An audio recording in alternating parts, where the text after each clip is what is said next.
হরে কৃষ্ণ। সেই ভগবান শ্রীকৃষ্ণকে স্মরণ করে কিছু কথা বলবার চেষ্টা করছি।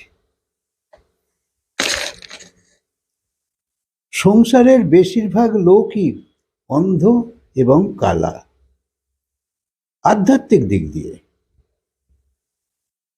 যে ভেতরে দেখতে পায় না বা শুনতে পায় না, ভেতরে যে অনাহত বাজনা বাজছে, যে যে সঙ্গীত ভেতরে চলছে, ভেতরে কৃষ্ণের বাঁশি তো সদাই বাজছে, তাকে শুনছো না কেন? যে গুরু ওঙ্কারের শব্দ নিয়েই আছে বা তাতে লীন হয়ে যায়, সেই গুরুকে আমার প্রণাম। এ কোনো সামান্য ব্যাপার তো নয়। কেউ নিষ্ঠা সহকারে এর মধ্যে ডুবে আছে, তো সে তো কিছু পাচ্ছেই, নাহলে থাকবে কেন? মন্দিরে যেমন ঘন্টা বাজে, সেই রকম এই দেহ মন্দিরেও এই অনাহতের ঘন্টা বেজেই চলেছে। বাইরের ঘন্টা বা বাঁশির শব্দ শুনে কি হবে? অথবা অখণ্ড কীর্তন করছো, তাতে কি হবে? ভেতরে যে অখণ্ড জ্যোতি জ্বলছে, বা বাঁশি বাজছে, বা কীর্তন চলছে, তাকে শোনো। শুদ্ধতম প্রেম হলো ওঙ্কার। তুমি কাশীতে বা মথুরাতে বা দ্বারকাতে গেলেও তোমার কি লাভ হয়ে যাবে? এসব তুমি অনেক জন্মে অনেকবার গেছো, কিছু বাকি রাখনি, কিন্তু দানা বাঁধেনি। সুফল পাচ্ছ না, কারণ করলে ছেড়ে দিলে, করলে গেলে, ঘুরলে বেড়ালে, দেখলে, দর্শন করলে, পুজো দিলে, হয়ে গেল। ওতে কি হবে? একনিষ্ঠতা। যেমন পরীক্ষার সময় ভালো পড়াশোনা করবার জন্য কি করে? অনেক রাত অবধি জেগে জেগে সব পড়ছে। কি কারণে? যে একাগ্রতা, অনেক পড়াশোনা করে নিতে হবে, না হলে পরীক্ষা ভালো হবে না। যেমন এখানে লেগে যদি পড়ো তো লেগে পড়ো, একটু আধটু করে ছেড়ে দিলে কিছু লাভ নেই। যতক্ষণ না সন্তের সান্নিধ্য পাচ্ছ, ততক্ষণ ওঙ্কারের রস অধরা রয়ে যাবে। তোমার মনের কপটের যে গাঁট, সেইটা না খুললে গোবিন্দের শরণাপন্ন হতে পারবে না। অনন্ত জন্ম ধরে যে বুদ্ধি নিয়ে আছো, সেই বুদ্ধিতে কিছু পরিবর্তন দরকার। দেখো, কেউ আমাকে খুব কিছু শুনিয়ে দিল, লোকে কি বলে, আমাকে শুনিয়ে দিল আমি ছাড়বো না। এই তো করে চলেছি আমরা। কিছু পরিবর্তন বিচারে আনো না।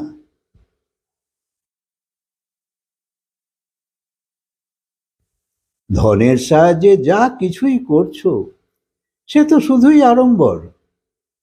তুমি তীর্থে যাচ্ছ, দান পুণ্য করছো, যাই করো, এ তো তোমার অহংকারের প্রকাশ। ধর্মপুস্তক পড়ে তুমি জানছো এবং অপরকেও বলছো, কিন্তু এতেও তো হবে না, কারণ তোমার হাতে কিছুই আসছে না।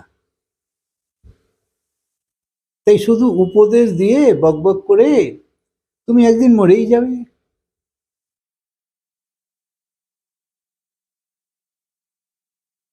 ভেতরে যে ত্রিকুটি মহল, ভেতরে যে আজ্ঞাচক্র, সেখানেই তো পরমাত্মা লুকিয়ে আছে। তাকে খোঁজো, তাকে দেখো। অর্থাৎ আগে নিজে বিশেষভাবে প্রবৃত্ত হও। তুমি প্রজ্ঞাবান হও এবং ভগবানের পথে চলতে যদি শুরু করো, খালি হাতে ফিরবে না।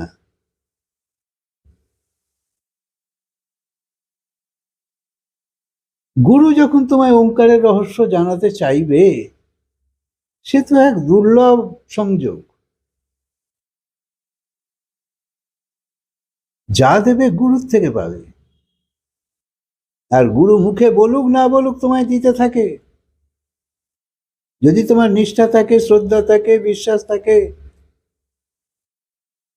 তুমি পাবে নিশ্চয়ই।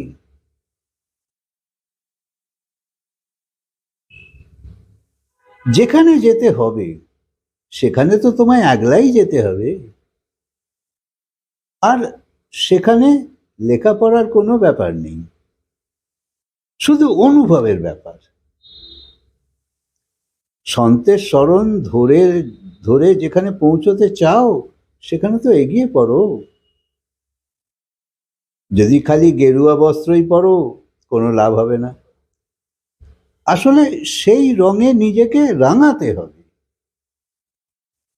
হরির রঙে রঙিন হতে হবে। তাই জন্যে বলে যে রাঙাতেই যদি চাও নিজের মনকে, তো হরির রঙে রাঙাও, গোবিন্দের রং হরির রঙে ডুব দাও। যদি তুমি সৎসঙ্গী হও, তাহলে ধরো ঘরে ঝগড়া হচ্ছে, তা সত্ত্বেও তুমি ক্রোধ করো না, কারণ তুমি সৎসঙ্গী। ক্রোধ কোনো সমস্যার সমাধান তো নয়।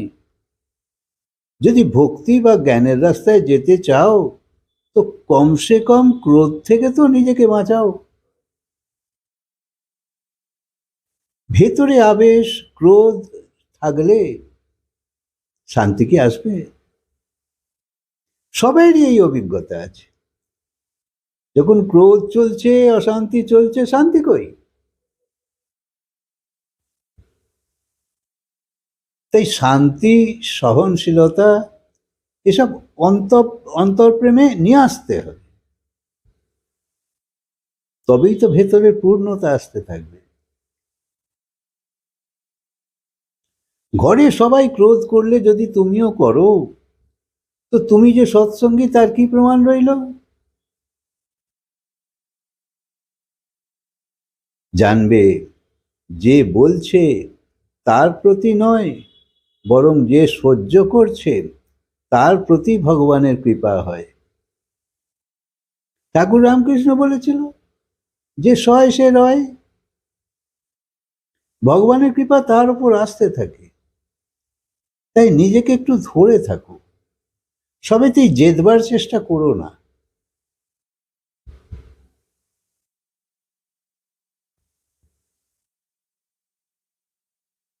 জ্ঞানের কথা আমরা অনেক বলি, সে সবাই বলে, কিন্তু ব্যবহারের সময় অল্পতেই আমরা রেগে যাই, অর্থাৎ অন্য পরিস্থিতি তৈরি করে ফেলি। তো তাহলে তুমি কিরকম সৎসঙ্গী? তাই সৎসঙ্গী হলে অন্যদের সামনে তো তুমি একটা উদাহরণ হও।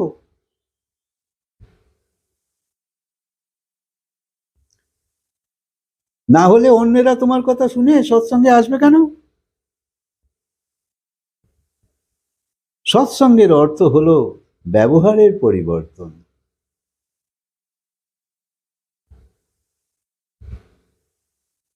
বাণী শুদ্ধ হোক, সরল হোক, মিষ্টি হোক, তোমার মধ্যে শীতলতা আসুক, শুদ্ধ আহার গ্রহণ করো। মরা জন্তুর মাংস খেলে ক্রোধ তো আসবেই, ভেতরে ভেতরে অশান্তি থাকবেই।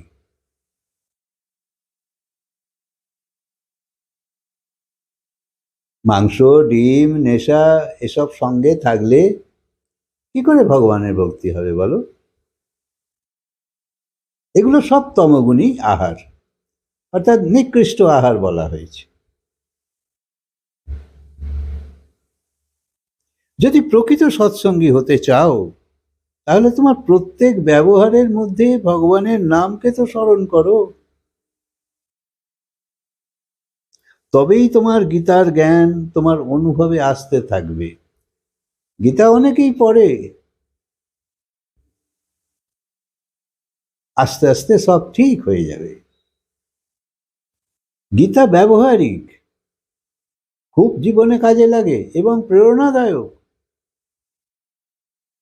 তাই গীতা পাঠ করা ভালো, কিন্তু পাঠ করলেই তো শুধু হবে না, তার চিন্তনও করতে হবে, মনন করতে হবে। সেই জন্যে কথন, পঠন, চিন্তন, মনন সব থাকা চাই। তবেই তো জীবনের অগ্রগতির মাধ্যম বানাতে পারবে। তবেই গীতা তোমার ভেতরের আনন্দকে প্রকট করবে। গীতা পড়ে সুফল হয়ই, লক্ষ লক্ষ মানুষ পড়ে। আর শুধু মানুষরাই পড়তে পারে, আর কোনো শরীর তো পড়তে পারে না। তাই এই সুযোগ হাতছাড়া করো না। তোমার জীবন সুমধুর হয়ে যাবে। একটা সুন্দর যাত্রায় তুমি বেরিয়ে পড়বে, তুমি মহান হতে থাকবে। অন্যের চোখে দরকার নেই, ভগবানের চোখে। ভগবান তো সব দেখছে, সব জানছে। তাই নিজের ভেতরে শুদ্ধতাকে এমন জায়গায় রাখো যাতে ভগবানও ভেতরে ভেতরে খুশি হয়ে যায়।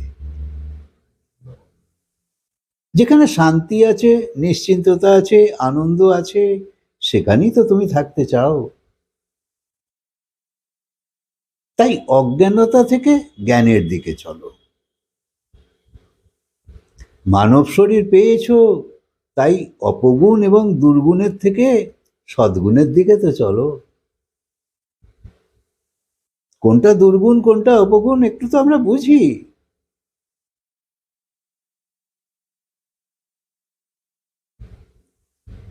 খারাপ অভ্যেসকে যদি না ছাড়ো, ভালো অভ্যেস যদি না বানাও, তোমার ভালো হবে? তাই সুখ, শান্তি, আনন্দ এগুলো পেতে গেলে নিজের পরিবর্তন খুব দরকার। জায়গায় জায়গায় এক্ষণে কত লোকের মৃত্যু হয়ে যাচ্ছে, কত রকম খবরই তো তুমি পাচ্ছ। সেরকম তুমিও তো অমর নও, তুমিও তো একদিন চলে যাবে। তাই সময় থাকতে নিশ্চয় করো এবং ভালোর দিকে এগিয়ে পড়ো। সৎসঙ্গে ভিড় কত হলো এটা বড় কথা নয়, মনোযোগ দিয়ে কতজন শুনছে এটাই বড় কথা। কোয়ান্টিটি থেকে কি হবে, কোয়ালিটিতে জোর দাও।